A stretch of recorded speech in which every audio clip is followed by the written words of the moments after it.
Professor Jayashankar విశ్వవిద్యాలయం నుంచి చాలా రకాలు విడుదలయ్యాయి. కానీ మన తెలంగాణ ప్రాంతంలో ముఖ్యంగా ఒక 5 రకాలని చాలా విస్తృతంగా ఉపయోగిస్తున్నారు.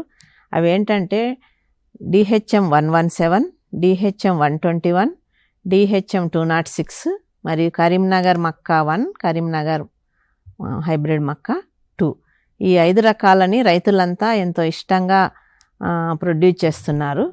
వీటిలో లక్షణాలు ఏంటంటే DHM 117 95 నుంచి 100 రోజుల పంట, దీనికి 35 నుంచి 38 క్వింటాల్ దిగుబడి వస్తుంది ఎకరాకి. అలాగే ఇది కొన్ని తెగుళ్లను తట్టుకుంటుంది, ఆకుమాడు తెగులు, కాండం కుళ్ళు తెగులు ఇలాంటివి తట్టుకుంటుంది. DHM 121 కూడా 35 నుంచి 38 క్వింటాల దిగుబడినిచ్చుకుంటూ 95 నుంచి 100 రోజుల పంట. 206 కూడా 90 నుంచి 100 రోజుల పంట. కరీంనగర్ మక్కా 1, కరీంనగర్ మక్కా 2 అనేది 32 నుంచి 35 క్వింటాల దిగుబడినిచ్చుకుంటూ ఎండు తెగుల్ని, కాండం కుళ్ళు తెగుల్ని తట్టుకుంటుంది. ఈ విధంగా మన ప్రదేశానికి అనువైన రకాలని, మన వాతావరణ పరిస్థితులని, నేలలను బట్టి మనం రకాలను ఎంచుకోవాల్సి ఉంటుంది.